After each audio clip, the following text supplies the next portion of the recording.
হযরত উলামায়ে কেরাম উপস্থিত সর্বস্তরের মুসলমান ভাইরা, সর্বপ্রথম মহান রব্বুল আলামিনের দরবারে কৃতজ্ঞতা প্রকাশ করছি। তিনি আমাদেরকে কোটি কোটি মানুষদের বাছাই করে সুস্থ রেখে উপস্থিতিতে আসার তৌফিক দান করেছেন। তাই মওলার দরবারে, মাহমুদে হাবিবের দরবারে মন খুলে নাম বলে বান্দারি সুতরাং এগুলি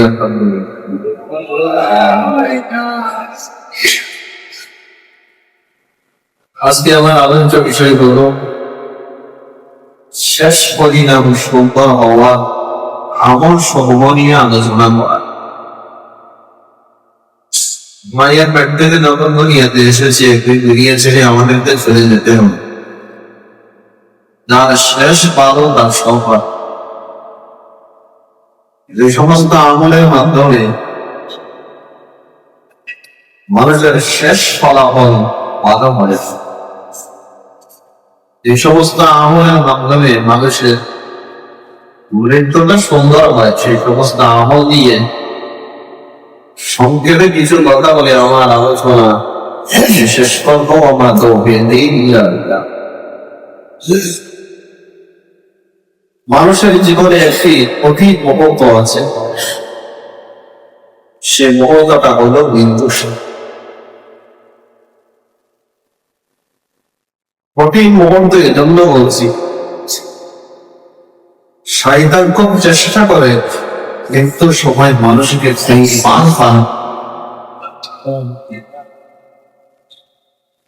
ইসলাম ইমাম গাযালি রাহমাতুল্লাহি আলাইহি আকবরুল বাদরা নামক কিতাবে উল্লেখ করেছেন। ইমাম কুতুবী রাহমাতুল্লাহি আলাইহি তাযকিরা বিল উমুরিল আখিরা নামক কিতাবে উল্লেখ করেছেন। মানুষ যখন মৃত্যু পথে যাত্রী দুটি শয়তান তার পাশে এসে বসে। একটি শয়তান মায়ের আকৃতি ধারণ করে, আর একটি শয়তান পাপের আকৃতি ধারণ করে। ডান পাশে তিনি থাকেন, তিনি পিতার আকৃতি ধারণ করে আসেন। বাম পাশে তিনি থাকেন, তিনি মায়ের আকৃতি ধারণ করে আসেন। ডান পাশেরটা বলে, আমি তোমার উপর দয়াবান ছিলাম, আমি তোমার পিতা স্নেহবান ছিলাম, তোমাকে আমি ভালোবাসি, মহব্বত করি। মৃত্যুর সময় তোমাকে একটি ওসিয়ত করে যাচ্ছি, আমার ওসিয়তটা ভাবে তুমি পালন করি। সেটি হলো খ্রিস্টান ধর্ম অনুযায়ী তুমি মৃত্যু পালন করো, কারণ এটি হলো শ্রেষ্ঠ ধর্ম। এরপর ডান পাশের শয়তান মায়ের আকৃতি ধারণ করে আসে। সে বলে, দীর্ঘদিন তোমাকে আমি পেটে রেখেছি, উৎপাদ করিয়েছি, কি কষ্ট আমার উপর দিয়ে গেছে সেটা আমি ব্যতীত আর কেউ জানে। তোমাকে ওসিয়ত করছি, তুমি ইহুদীদের যে ধর্ম, সেই ধর্ম অনুযায়ী মৃত্যু করো। মৃত্যুপথের যাত্রী যদি ইমানদার হয়ে থাকে, সে তাদের সাথে লড়াই করতে পারবে। আর যদি বেঈমান হয়ে থাকে, আর ইমানে যদি দুর্বলতা থাকে, ফাসিক ফুজ্জার যদি হয়ে থাকে, পাপিষ্ঠ যদি হয়ে থাকে, এই শয়তানের সাথে মোকাবেলা করা তার জন্য মুশকিল হয়ে যায়। শুধু তাই নয়, ইমাম আহমদ ইবনে হাম্বল রাহমাতুল্লাহি আলাইহি চার ইমামের এক ইমাম। সারা পৃথিবীতে যে চার ইমামের মাযহাব অনুসরণ করে মানুষ চলে থাকে, তার মধ্যে প্রথম ইমামের নাম ইমামে আযম আবু হানিফা রাহমাতুল্লাহি, দ্বিতীয় নম্বর ইমাম শাফিঈ রাহমাতুল্লাহি আলাইহি, তৃতীয় নম্বর ইমাম মালিক রাহমাতুল্লাহি আলাইহি, চতুর্থ নম্বর ইমাম আহমদ ইবনে হাম্বল রাহমাতুল্লাহি। ইমাম আহমদ ইবনে হাম্বল রাহমাতুল্লাহি আলাইহি যখন মৃত্যুর বিছানায় শায়িত হয়ে গেছে, একবার হোশ আসতেছে, একবার বেহুশ হচ্ছে। যখন হোশ আসে, তখন অতি স্বাস্থ্য সে মুখ দিয়ে বের করেছিল, লা বাদু লা বাদু, এর অর্থ হলো এখনো না, এখনো না। ওনার ছেলের নাম হলো আব্দুল্লাহ। তিনি একবার ইমাম হাম্বল যখন বসে এসেছে, আপনি এই শব্দটা বারবার উচ্চারণ করতেছিলেন। কার সাথে আপনি কথা বলতেছেন? বাস কার কথার উত্তরে আপনি এই কথাটা বলেছেন? আমাকে একটু করবো। ইমাম আবুদুল্লাহ হাম্বল রহমতুল্লাহ আলাইহি শয়তান তার আঙ্গুল দাঁত দিয়ে কেটে কেটে বলতেছে, এ আহমদ ইবনে হাম্বল, তুমি তো আমার হাত ছাড়া হয়ে গেছে। এ আহমদ ইবনে হাম্বল, তুমি আমার হাত থেকে বেরিয়ে গেছো।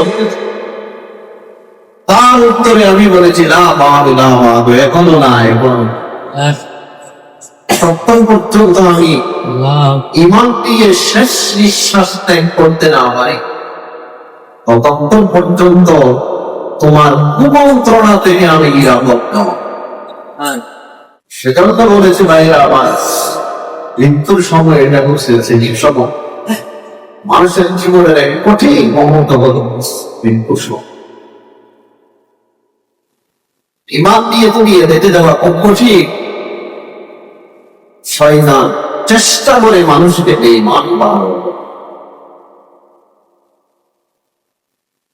তবে কিছু আমল আছে যে আমলগুলো মানুষ যদি করে থাকে, আল্লাহ পাক রব্বুল আলামিন শেষ নিঃশ্বাস ত্যাগ করার সময় তাকে ঈমানের উপর অবিচল রাখে। সেই ঈমান নিয়েই দুনিয়াতে লিখতে হবে। হাতে গোনা কয়েকটি আমলের কথা আপনাদের সামনে তুলে ধরতে চাই। এক নাম্বার হলো কোরআনের সাথে সম্পর্ক গড়ে তোলা। সম্পর্ক গড়ে তোলার অর্থ হলো নিজের ঘরের আলমারিতে কোরআন লাগানো, ওনাদেরকে এনে ঘরের মধ্যে খতম করানো। কোরআনের সাথে সম্পর্ক গড়ে তোলার অর্থ হলো নিজে বিশুদ্ধভাবে কোরআন তিলাওয়াত করা।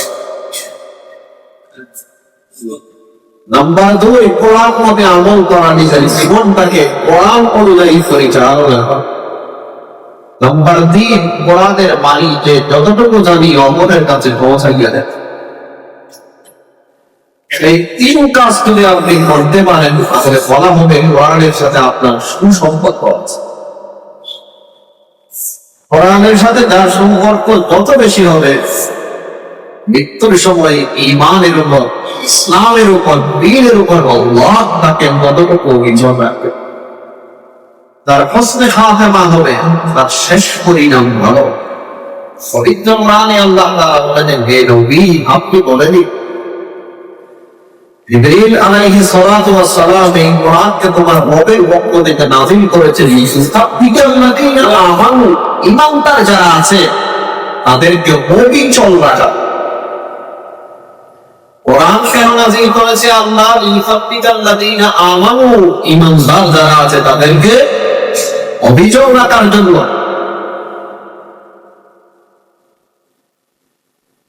দুনিয়ার সর্ব অবস্থায় এই কোরআন আপনাকে হকের উপর অবিচল রাখবে। তার মধ্য থেকে একটি অবস্থা হলো সেই সময়ও এই কোরআন আপনাকে হকের উপর অবিচল রাখবে। শয়তানের কুমন্ত্রণা থেকে আল্লাহ আপনাকে হেফাজত করবে। আল্লাহ কোরআনের সাথে আমাদেরকে গভীর সম্পর্ক রাখার তৌফিক দান করেন। তৃতীয় নাম্বার আমল হলো তাকওয়া অবলম্বন করা। পবিত্র কোরআনে আল্লাহ তাআলা ইরশাদ করেছেন, ইন্নাল আকিবাতা লিল মুত্তাকিন, শেষ পরিণাম মুত্তাকিদের জন্য, খোদাবীরদের জন্য। শেষ ফলাফল মুত্তাকিদের জন্য, খোদাবীরদের জন্য। যারা আল্লাহকে ভয় করে, আল্লাহর কথা মানে, আল্লাহ মানা ছাড়ে, আল্লাহ যা বলেছে তা আমল করে, যা নিষেধ করেছে তা বর্জন করে, চূড়ান্ত ফলাফল তাদের জন্য, শেষ পরিণাম তাদের জন্য, সব মঙ্গল তাদের জন্য, সব সফলতা তাদের জন্য। তাদের অন্তরে আল্লাহর ভয় আছে, আল্লাহর কথা যারা মানে, আল্লাহর নিষেধ যারা পরিহার করে, তাদের পরিণাম ভালো হবে। তারাই শেষ পর্যন্ত সফলতা অবলম্বন করবে দুনিয়া এবং পরকালে। দুনিয়ার সফলতাগুলোর মধ্যে অন্যতম হলো বিন্দুর সময় ইমাম নিয়ে ইত্তেকাদ করতে পারে। বোঝা যায় যারা খোদা বিরু, তাদের অন্তরে আল্লাহর ভয় আছে, তাদের হোসনে খাতেমা হবে। আরো কিন্তু নিয়ে তারা নিয়ে বেঁধে যেতে পারে। 3 নম্বর আমল হলো নিয়মিত আল্লাহর কাছে দোয়া। কয়েকটি দোয়া আমি আপনাদেরকে শিখিয়ে দিচ্ছি, মুখস্থ করার চেষ্টা করবেন। হাদিসে আছে জনাবে মুহাম্মদ রাসূলুল্লাহ সাল্লাল্লাহু আলাইহি ওয়াসাল্লাম আল্লাহর কাছে দোয়া করতেন, আল্লাহুম্মা সাব্বিত কলবি আলা দীনিক, আল্লাহুম্মা মুকাল্লিবাল কুলুব সাব্বিত কলবি আলা দীনিক।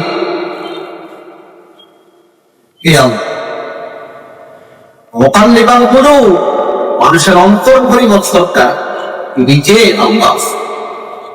আমার অন্তরকে আপনার দ্বীনের উপর অবিচল রাখ। ইয়া মুকাল্লিবাল কুলুব সাব্বিত কলবি আলা দীনিক, হে মানুষের অন্তর পরিবর্তনকারী, আমার অন্তরকে আপনার দ্বীনের উপর অবিচল রাখ।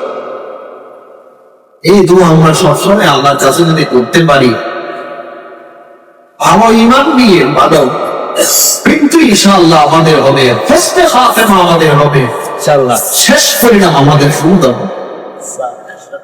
আল্লাহ রাসূল সাল্লাল্লাহু আলাইহি ওয়াসাল্লাম আরেকটা দোয়া করতেন, আল্লাহুম্মা আহসিন আকিবাতানা ফিল উমুরি কুল্লিহা ওয়া আজরিনা মিন খিজিয়িদ দুনিয়া ওয়া আযাবিল আখিরাহ। আল্লাহুম্মা হে আল্লাহ, আহসিন আকিবাতানা ফিল উমুরি কুল্লিহা, সব কাজে আমাদের শেষ পরিণাম সুন্দর করে দাও। আল্লাহ সমস্ত কাজে আমাদের শেষ ফলাফলটাকে আপনি সুন্দর করে দেন। দুনিয়ার লাঞ্ছনা থেকে আমাদেরকে মুক্তি দাও, দুনিয়ার লাঞ্ছনা থেকে আমাদেরকে বাঁচাও, কবরের আযাব থেকে আমাদেরকে বাঁচাও, পরকালের আযাব থেকে আমাদেরকে বাঁচাও। আল্লাহুম্মা আহসিন আকিবাতানা ফিল উমুরি কুল্লিহা, আল্লাহ আমাদের শেষ পরিণাম সব কাজে সুন্দর করে। তৃতীয় নাম্বার দোয়া, আল্লাহ রাসূল সাল্লাল্লাহু আলাইহি ওয়াসাল্লাম এই বলে আল্লাহর কাছে দোয়া করতেন, আল্লাহুম্মা তাওয়াফানা মুসলিমিন ওয়া আহিনা মুসলিমিন ওয়া আলহিকনা বিস-সালিহিন গায়রা খাযায়া ওয়ালা মাফতুনিন। হে আল্লাহ, মুসলমান করে আমাকে মৃত্যু দান করো, মুসলমান হিসেবে আমাকে জীবন যাপন করার তৌফিক দান করো। আল্লাহ ইহকাল পরকালে নেককারদের সাথে আমাদেরকে মিলিত করে দাও। আল্লাহ লাঞ্ছনা থেকে আমাদেরকে বাঁচাও, ফিতনার মুখোমুখি আমাদেরকে করিও না। গায়রা খাযায়া ওয়ালা মাফতুনিন। এরপর আল্লাহর কাছে আল্লাহ রাসূল সাল্লাল্লাহু আলাইহি ওয়াসাল্লাম দোয়া করতেন, আল্লাহুম্মা আউযু বিকা আন ইয়াতাখাফফানি আশ-শাইতানু ইনদাল মাউত। হে আল্লাহ, আপনার কাছে আশ্রয় চাই যেন শয়তান মৃত্যুর সময় আমাকে স্পর্শ করতে না পারে, আমাকে বিভ্রান্ত করতে না পারে। আল্লাহ, মৃত্যুর সময় শয়তানের বিভ্রান্ত থেকে আপনার কাছে পানা চাই। اللهم أعوذ بك أن يتخبطني الشيطان عند الموت। এই দোয়াগুলো করবেন জনাবে মুহাম্মদ রাসূলুল্লাহ সাল্লাল্লাহু আলাইহি ওয়াসাল্লাম। আল্লাহ আমাদেরকে আমল করার তৌফিক দান করেন, আমিন। তাহলে 3 নাম্বার হলো নিয়মিত আল্লাহর কাছে দোয়া করা। 4 নাম্বার আমল হলো আল্লাহ ওয়ালা যারা আছে তাদের কাছে গিয়ে দোয়া চাওয়া।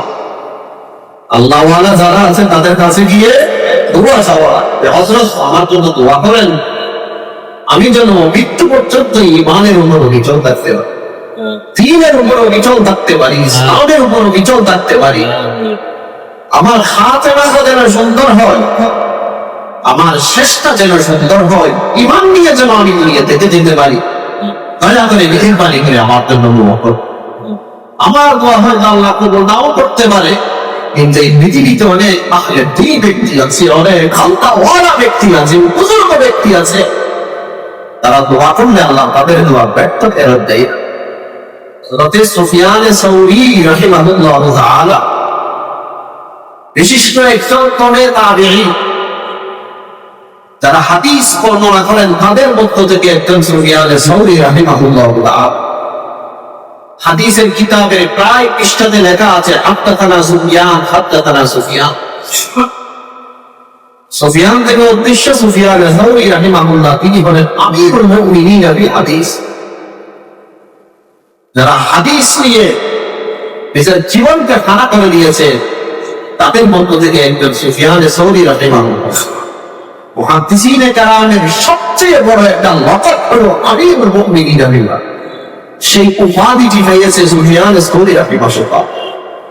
তিনি ইব্রাহিম ইবনে আদহাম রাহিমাহুল্লাহ আলাইহি হুজুর ওনার কাছে গিয়ে বলতেন যে হযরত আমার জন্য একটু দোয়া করবেন যাতে আমি তাওহীদের উপর কিছু থাকতে পারি, যাতে ঈমান নিয়ে আমি দিয়ে দিতে পারি।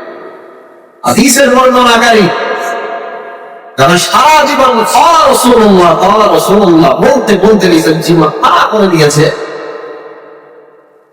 সেই রকম একজন ব্যক্তি আল্লাহ হুজুরের দরবারে গিয়ে বলে হযরত আমার জন্য দোয়া করবেন যাতে সারা জীবন আমি ঈমানের উপর অবিচল থাকতে পারি, ঈমান ধরিয়ে যেন দুনিয়াতে যেতে পারি, তাও তিনটি যেন দুনিয়াতে। সেজন্য আল্লাহর কাছে নিয়মিত দোয়াও করবো এবং আপনাদের রব্বানি ওলামায়ে কেরাম যারা আছে, আল্লাহর ওলি এই বুজুর্গ মাশায়েখ যারা আছে, দিনদার নেতা পরহেজগার ব্যক্তি যারা আছে, তাদের কাছে গিয়ে দোয়াও চাইবো যে হযরত আমার জন্য দোয়া করেন যাতে আমি ঈমানটা নিয়ে দুনিয়াতে ফিরি। পঞ্চম নাম্বার হলো দ্বীনের সেবা করা, দ্বীনের সহযোগিতা করা। আপনি যদি দ্বীনের সেবা করেন, দ্বীনের যদি সহযোগিতা করেন, আল্লাহ মৃত্যুর সময় আপনাকে সহযোগিতা করেন। পবিত্র কোরআনে আল্লাহ তাআলা বলেন ইয়া আইয়ুহাল্লাযীনা আমানু ইন তানসুরুল্লাহা ইয়ানসুরকুম ওয়া ইউসাব্বিত আকদামাকুম। হে ঈমানদার নারী পুরুষ, তোমরা আল্লাহকে সাহায্য করো, আল্লাহ তোমাদেরকে সাহায্য এবং তোমাদের পাওগুলোকে আল্লাহ অবিচল রাখবে। আল্লাহকে সাহায্য করো, আল্লাহ তোমাদেরকে সাহায্য করবে। আল্লাহকে সাহায্য করার উত্তর হতে দ্বীনের খেদমত করা, দ্বীনের সহযোগিতা। দ্বীনের সহযোগিতা মানে একটা মসজিদ তৈরি করে দিলেন, একটা মাদ্রাসা তৈরি করে দিলেন, অথবা কোথাও মসজিদ মাদ্রাসা নির্মাণ হচ্ছে, আপনি সেখানে শরীক হলেন, এটা হলো দ্বীনের সহযোগিতা। মসজিদে দুটি কোরআন শরীফ কিনে দিলেন, দ্বীনের সহযোগিতা। আপনার এলাকায় একজন গরিব তুমি ছাত্র আছে, তার বাবা দুনিয়া থেকে চলে গেছে, অসহায়, হ্যাজ করতে 3 বছর সময় লাগবে, কিন্তু দিন শেষ খেলে যাচ্ছে, টাকা পয়সা না টাকার কাজ, এই 3 বছরের খরচটা আপনি নিজের মাথার উপর দিন। সে খরচের মাধ্যমে আপনি তাকে হাফেজ বানিয়ে মাদ্রাসা থেকে বের করলেন। একটা গরিব অসহায় মাদ্রাসায় পড়ে, কিতাব ক্রয় করতে পারছে না, আপনি কিছু কিতাব ক্রয় করে দিলেন, দ্বীনের খেদমত করবেন। দ্বীনি মাহফিল আশেপাশে হচ্ছে, কিছু টাকা পয়সা দিয়ে সেখানে শরীক হলেন, দ্বীনের খেদমত। আল্লাহ বলেন ইন তানসুরুল্লাহ, তোমরা যদি আল্লাহকে সাহায্য করো, তার মানে দ্বীনের যদি খেদমত করো, দ্বীনের যদি সহযোগিতা করো, আল্লাহ তোমাদেরকে সহযোগিতা করবে। নাম্বার 2, তোমাদের কদম সমূহকে, পায়গুলোকে আল্লাহ তাআলা অবিচল রাখবে। দুনিয়ার সব অবস্থায় আল্লাহ তোমাদের কদমগুলোকে অবিচল রাখবে, হকের উপর তোমাদেরকে অবিচল রাখবে, এমনকি মৃত্যুর সময় তোমাদেরকে হকের উপর আল্লাহ অবিচল রাখবে। আমিন। শয়তানের প্রতিক্রিয়া থেকে আল্লাহ মৃত্যুর সময় হেফাজত করবে যদি আপনি দ্বীনের সেবক হতে পারেন, দ্বীনের যদি সহযোগী হতে পারেন। 6 নাম্বার, দ্বীনের জিম্মাদারি পালন করা। হাদিসে আছে জনাবে মুহাম্মদ রাসূলুল্লাহ সাল্লাল্লাহু আলাইহি ওয়াসাল্লাম ইরশাদ করেছেন, ক্বালা রাসূলুল্লাহ সাল্লাল্লাহু আলাইহি ওয়াসাল্লাম আনা ওয়া কাফিরুল ইয়াতীম ফিল জান্নাতি হাকাযা أو كما قال النبي عليه الصلاة والسلام আল্লাহ রাসূল বলেন আমি মুহাম্মদ রাসূলুল্লাহ সাল্লাল্লাহু আলাইহি ওয়াসাল্লাম এবং ইতিমের জিম্মাদারি পালনকারী ইতিমের দায়িত্ব পালনকারী জান্নাতে এইভাবে না তর্জনী আঙ্গুল এবং পাঁচকানের আঙ্গুল একত্রিত করে আল্লাহ রাসূল এইভাবে দেখিয়েছে আমি এবং তিনি জান্নাতে এইভাবে থাকবো তার মানে সে জান্নাতে আমার কাছাকাছি থাকবে আমরা ইতিমের জিম্মাদারি পালন করা তো দূরের কথা তাদের লালন পালনের দায়িত্ব নেওয়া তো দূরের কথা সামান্য কিছু যদি তার বাবা রেখে যায় চাচা যেটা তারা আছে এগুলো নিয়ে খান তো আল্লাহ রাসূল বলেন সে আর আমি ইতিমের যে জিম্মাদারি পালন করবে সে আর আমি জান্নাতে যাবে না রাসূলের সাথে জান্নাতে কাছাকাছি তো সেই থাকবে না যার মৃত্যু ইমানের মৃত্যু হয়েছে আরেকটি আমল হলো সব সময় গুনাহ থেকে বেঁচে থাকা গুনাহের কারণে মানুষের অপমৃত্যু হয় কিতাবের মধ্যে একটা আশ্চর্যজনক ঘটনা এসেছে হযরত কাজী ইয়াজ রাহিমাহুল্লাহ তাআলা বড় মাপের একটা মুহাদ্দিস ছিলেন বড় মাপের একজন আলেম ছিলেন ওনার এক শিষ্য ছিল তিনিও আলেম এই শিষ্য মৃত্যু পথে যখন যাত্রী হলেন কাজী ইয়াজ রাহিমাহুল্লাহ শিষ্যকে দেখার জন্য গেলেন দেখলেন যে তিনি মৃত্যুর বিছানায় শুয়ে পড়েছে তখন কাজী ইয়াজ রাহিমাহুল্লাহ তার পাশে বসে বসে সূরা ইয়াসিন পড়তে লাগলেন এবং তাকে বলল সূরা ইয়াসিন পড়ার জন্য সেই শীর্ষ কাজী ইয়াজের শিষ্য বড় আলেম তিনি বলেন আপনি কেন আমার পাশে বসে বসে সূরা ইয়াসিন পড়ছেন কাজী ইয়াজ রাহিমাহুল্লাহ চুপ হয়ে গেলেন এরপর তাকে কালেমার তালকিন দিলেন লা ইলাহা ইল্লাল্লাহ মুহাম্মাদুর রাসূলুল্লাহ কিন্তু কাজী ইয়াজের এই শীর্ষ বড় আলেম হওয়া সত্ত্বেও তিনি মুখ দিয়ে বের করে ফেলেছেন এই কালেমা আমি বলব এমন অবস্থায় তার মৃত্যু হয়েছে কাজী ইয়াজ রাহিমাহুল্লাহ জানাজার পর বনে গিয়ে একে একে 40 দিন কান্নাকাটি করেছে আমার শিষ্যদের মধ্যে যারা বড় আলেম তাদের মতো নতুন বলে এই ব্যক্তি আজকে সে ইমান হারাবে কেন বলিয়া তুমি 40 দিন পর নিজের এই শিষ্যকে সেই স্বপ্নে জিজ্ঞাসা করলো কি আমলের কারণে আল্লাহ তোমার অন্তরে ইমানের নূরটাকে কেড়ে নিয়েছে কি আমলের কারণে একটু বলে দেবে সে বলে 3টি গুনাহ করার কারণে এক নাম্বার গুনাহ হলো আমার সাথী সঙ্গী যারা আছে তাদের মধ্যে আমি চুগল করি এর কথা এই কাছে এর কথা এই কাছে লাগিয়ে তাদের মাঝে ফাইট শুরু করে দিলাম এই একটা গুনাহ আমি করি 3য় নাম্বার গুনাহ হলো আমার সাথী সঙ্গী যারা ছিল তাদেরকে আমি হিংসা করতাম উভয়টা কবিরা 3য় নাম্বার গুনাহ হলো বছরে একবার আমার একটা মন ছিল ডাক্তার আমাকে বলেছে বছরে একবার মদ পান করার জন্য আমি বছরে একবার মদ পান করব এই 3 গুনাহের কারণে আল্লাহ আমার অন্তর থেকে ইমানের নূরকে ছিনিয়ে দিয়েছে আল্লাহ আমাদেরকে পাপাচার থেকে দূরে থাকার তৌফিক দান করেন পাপিষ্ঠ ব্যক্তিদের হোসনে খাতেমা না হওয়ার আশঙ্কা বেশি সুয়ে খাতেমা হওয়ার আশঙ্কা বেশি ভালো মৃত্যু নিয়ে তারা দুনিয়াতে যেতে পারে না আল্লাহ আমাদেরকে ভালো মৃত্যু নিয়ে যাওয়ার তৌফিক দান করেন আরেকটি আমল হলো সকাল সন্ধ্যা আল্লাহর কাছে জাহান্নাম থেকে পানা চাওয়া হাদিস শরীফে আছে জনাবে মুহাম্মদুর রাসূলুল্লাহ সাল্লাল্লাহু আলাইহি ওয়াসাল্লাম ইরশাদ করেছেন কোন মানুষ যদি ফজরের নামাজের পর কারোর সাথে কথা না বলে এই দোয়াটি 7 বার পড়ে আল্লাহুম্মা আজিরনি মিনান নার আল্লাহুম্মা আজিরনি মিনান নার হে আল্লাহ আজিরনি আমাকে মুক্তি দাও মিনান নার জাহান্নাম থেকে আবার অনেক সময় আজিরনি বলে আজিরনি না আজিরনি আল্লাহুম্মা আজিরনি মিনান নার কেউ যদি ফজরের নামাজের পর 7 বার এই দোয়াটি পড়ে তার সাথে কথা না বলে আল্লাহ রাসূল বলেন কাতাবাল্লাহু লাকা জিওয়ারাম মিনান নার, আল্লাহ তার জন্য লিখে দিবে সে জাহান্নাম থেকে মুক্ত। সুবহানাল্লাহ। আর যদি মাগরিবের নামাজের পর কার সাথে কথা না বলে এই দোয়াটি 7 বার পড়ে আল্লাহুম্মা আজিরনি মিনান নার, নবীজি বলেন কাতাবাল্লাহু আযজা ওয়া জাল্লা লাকা জিওয়ারাম মিনান নার, আল্লাহ তার জন্য লিখে দিবে সে জাহান্নাম থেকে মুক্ত। জাহান্নাম থেকে মুক্ত কে হয় তার কিন্তু কারণ হাদিস প্রমাণ করে, হাদিস সুসংবাদে যারা মাগরিবের নামাজের পর ফজরের নামাজের পর কার সাথে কথাবার্তা না বলে আল্লাহুম্মা আজিরনি মিনান নার 7 বার করে পড়বে, তাদেরও শেষ পরিণাম সুন্দর, আল্লাহ তাদেরকে জাহান্নাম থেকে নিষ্কৃতি দিয়ে আল্লাহ আমাদের তৌফিক দান করেন, আমিন। আরেকটি আমল হলো সকাল সন্ধ্যা সাইয়্যিদুল ইস্তিগফার পাঠ করা। আল্লাহ তাআলার কাছে গুনাহ মাফ চাওয়ার যত দোয়া আছে সব দোয়ার মধ্যে সেরা দোয়া যেটা সেটাকে বলা হয় সাইয়্যিদুল ইস্তিগফার। اللهم أنت ربي لا إله إلا أنت خلقتني وأنا عبدك وأنا على عهدك ووعدك ما استطعت أعوذ بك من شر ما صنعت أبوء لك بنعمتك علي وأبوء بذنبي فاغفر لي فإنه لا يغفر الذنوب إلا أنت।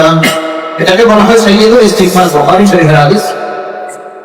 16 নম্বর পারায় আছে আল্লাহ রাসূল বলেন কোন মানুষ যদি সকালবেলা সাইয়্যিদুল ইস্তিগফার পাঠ করে ইয়াকিন দিয়ে সন্ধ্যাবেলার আগে মারা গেলে সে যাবে। সন্ধ্যাবেলা একটি পাঠ করে সকাল হওয়ার আগে মারা গেলে সেই যাবে। জান্নাতি কারা হয়? যাদের মৃত্যু ভালো হয় তারাই হয় না। এই হাদিস প্রমাণ করে যারা সকাল সন্ধ্যা সাইয়্যিদুল ইস্তিগফার পাঠ করবে তাদের শেষ পরিণামটা সুন্দর। আরেকটি আমল হলো তাতে যখন আমরা বিছানায় ঘুমাতে যাবো উঁচু করে দোয়া পড়ে ঘুমান, উঁচু করে দোয়া পড়ে ঘুমান। দোয়াটা হলো কি আল্লাহুম্মা আসলামতু ওয়াজহি ইলাইক ওয়া ফাওয়াদতু আমরি ইলাইক ওয়া আলজাতু সাদরি ইলাইক ওয়া রাগবাতান ওয়া রাহবাতান ইলাইক লা মানজা ওয়া লা মানজা বিকা ইল্লা ইলাইক اللهم آمنت بكتابك الذي أنزلت وبنبيك الذي أرسلت। বুখারী শরীফের হাদিস। আল্লাহ রাসূল বলেন কেউ যদি ওযু করে বিছানায় গিয়ে ঘুমায় ডান কাত করে শুয়ে এই দোয়াটা যদি পাঠ করে ফেলে উত্তমে লাইলাতিকা ফাকাত তারাল ফিতা, সেই রাতে যদি সে মারা যায় ঈমান নিয়ে তার মৃত্যু হয়। সুবহানাল্লাহ। ইসলামের হালতে ঈমানের হালতে দাবি আল্লাহ এই দোয়াটাকেও আমাদেরকে মুখস্থ করার তৌফিক দান করেন। আরেকটি আমল হলো আত্মীয়দের সাথে সুসম্পর্ক বজায় রাখা। আত্মীয়দের সঙ্গে অন্তর্জুড়ে আপনি ভালো রাখতে পারেন। আপনার ভাই বোন চাচা জেঠা খালা মামা নানা নানি এদের আওলাদ সন্তান এদের সাথে যদি আপনি বন্ধন ঠিক রাখতে পারেন, আপনার বন্ধন যদি এদের সাথে কঠোর থাকে অপমৃত্যু থেকে আল্লাহ আপনাকে হেফাজত করবে। শয়তানের কুমন্ত্রণা থেকে মৃত্যুর সময় আল্লাহ আপনাকে হেফাজত করবে। জনাবে মুহাম্মদ রাসূলুল্লাহ সাল্লাল্লাহু আলাইহি ওয়াসাল্লাম ইরশাদ করেছেন ক্বালা রাসূলুল্লাহ সাল্লাল্লাহু আলাইহি ওয়াসাল্লাম মান সাররাহু আন ইউমাত্তালাহু ফি উমরিহি ওয়া ইউওয়াসসা লাহু ফি রিজকিহি ওয়া ইউদফা আনহু মিতাতুসসু ফালিয়ান্তাবিল্লাহ ওয়া ইয়াসিল রাহিমা আও কামা ক্বালা নবিয়্যু আলাইহি সাল্লাতু ওয়াস সালাম। আল্লাহ রাসূল বলেন যার কাছে আনন্দ লাগে, তার হায়াত বন্ধ, তার জীবিকায় সচলতা আসুক, তার রিজিক বৃদ্ধি পাক, অপমৃত্যু থেকে আল্লাহ তাকে নিরাপদে রাখুক। এই 3 কাজে যার আনন্দ লাগে দুটি কাজ করে আল্লাহকে যেন ভয় করে আত্মীয়দের সাথে সুসম্পর্ক যেন বজায় রাখে। আত্মীয়দের সাথে সুসম্পর্ক যদি আপনি বজায় রাখতে পারেন অপমৃত্যু থেকে আল্লাহ আপনাকে হেফাজত করবে। অপমৃত্যুর মধ্যে একটি হলো মৃত্যুর সময় শয়তান আপনাকে কুমন্ত্রণা দেওয়া, বেঈমানের মৃত্যুবরণ করা, এটা একটা মৃত্যু, এটা থেকে আল্লাহ আপনাকে হেফাজত। আরেকটি আমল সর্বশেষ আমল সেটি হলো সাদাকা। হাদিসে আছে আল্লাহ রাসূল বলেন ইন্না সাদাকাতা লা তুতফিউ গাদাবাল রাব ওয়া তাদফাউ মিনকা সু। সাদকা করলে আল্লাহর রাগ থেমে যায়, আল্লাহ তাআলার কষ্টা থেমে যায়, গান সৎকা করলে সাথে সাথে অকাচ্ছা উনি কথা সুর এসে বিদ্যুতে যাও আপনার নেমে মানে বেশ করে একটি আমলের কথা বলেছে যে আমলগুলো করলে আমাদের হস্তে খাতেমা শেষ পরিণামটা সুন্দর হবে। ইমান নিয়ে আমরা যদি ফেটে যেতে পারবো, আল্লাহ পাক রব্বুল আলামিন এই আমলগুলো আমাদেরকে করার তৌফিক দান করেন। ওয়া আখিরু দাওয়ানা আলহামদুলিল্লাহি রাব্বিল আলামিন ওয়া সাল্লাল্লাহু আলা সাইয়্যিদিনা মুহাম্মদ ওয়া আলা আলিহি ওয়া সাহবিহি ওয়া বারিক।